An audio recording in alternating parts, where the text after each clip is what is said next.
Jack Ma life story script for Rich World. Welcome to Rich World. If you're watching this video, smash that like button, hit subscribe, and turn on notifications so you don't miss our next upload. Before we dive in, I want you to drop a comment below right now. Where are you watching from, and what's the date and time? Maybe you're in London at 7 p.m. or Mumbai at midnight.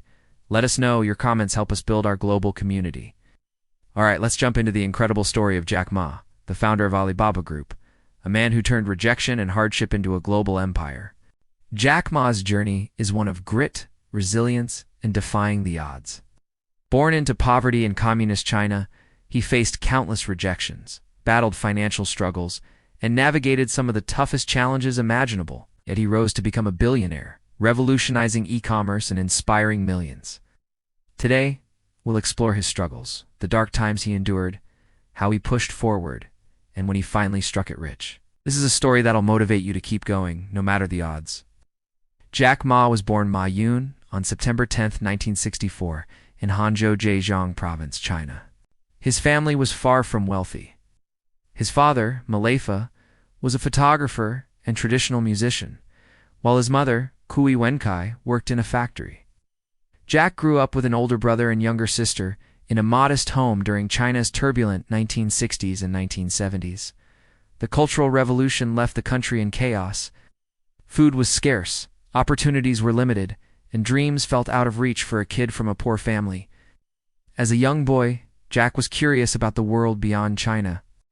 Hangzhou's West Lake attracted foreign tourists, and at just 12, in 1976, Jack started cycling 40 kilometers daily to practice English with them.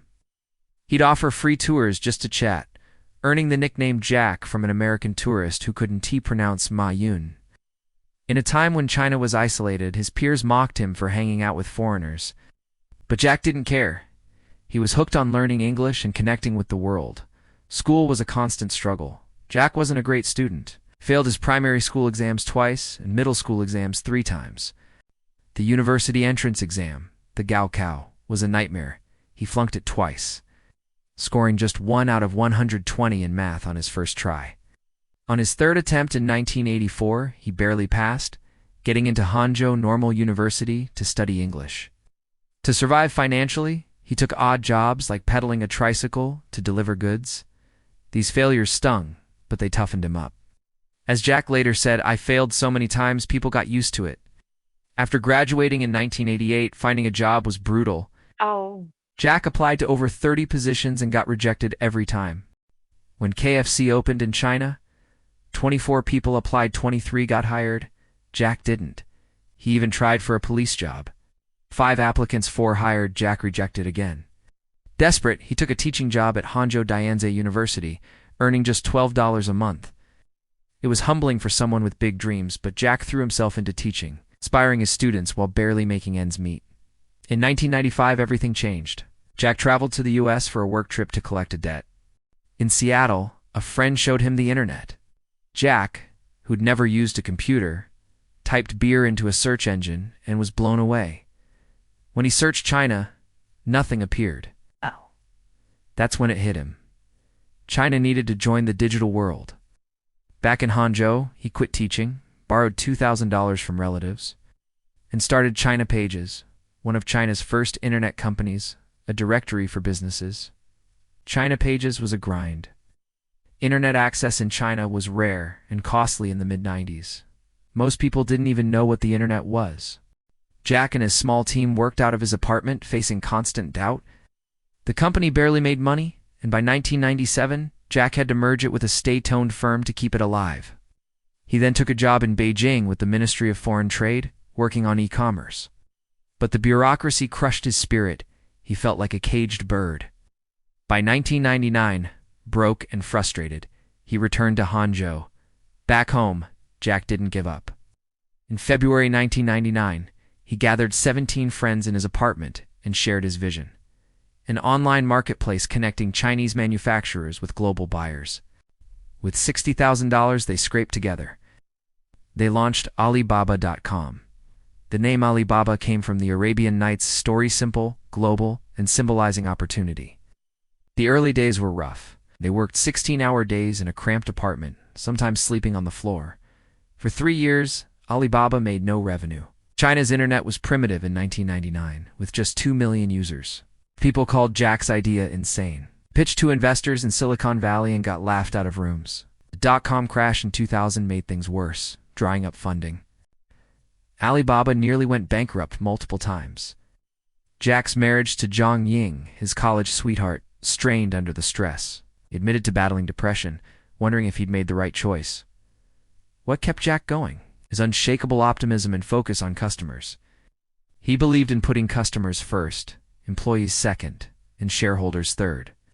In 2000, Goldman Sachs invested $5 million, and SoftBank's Masayoshi Son put in $20 million after a 6-minute pitch. These funds saved Alibaba. Jack also learned from global giants like eBay and Amazon, tweaking their models for China's unique market. In 2003, Jack launched Taobao, a consumer platform to take on eBay, which dominated China's market. eBay had deep pockets, spending millions on ads. Jack had no budget, so he made Taobao free for sellers and added features like chat and escrow services to build trust. It was a David versus Goliath battle. eBay tried blocking Taobao's ads, but Jack got creative advertising elsewhere. By 2005, Taobao surpassed eBay, which exited China in 2006. This victory came after years of lawsuits, government regulations, and cutthroat competition. The SARS outbreak in 2003 was another tough period. China shut down, but Jack's team quarantined together in the office, working remotely before it was common. He saw opportunity in crisis, pushing online shopping when people couldn't leave home. That same year, Alibaba launched Alipay, a payment system that solved trust issues in e-commerce, fueling massive growth. Jack's wealth started growing in the mid-2000s. In 2005, Yahoo invested $1 billion for a 40% stake in Alibaba, valuing it at $2.5 billion. Jack's shares were now worth millions, but he still lived simply, driving a used car. In 2007, Alibaba.com went public in Hong Kong, raising $1.7 billion. Jack's net worth crossed $100 million, a huge leap from his $12 a month teaching days. The 2008 financial crisis hit hard. Alibaba's stock tanked, and Jack had to delist it in 2012, facing criticism. In 2011, fraud scandals on Alibaba's platforms led to the CEO's resignation. Though Jack stayed on as chairman, pushed forward by focusing on mobile and cloud computing, keeping Alibaba ahead of the curve.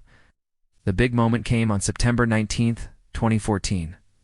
Alibaba's IPO on the New York Stock Exchange raised $25 billion, the largest in history, valuing the company at $231 billion.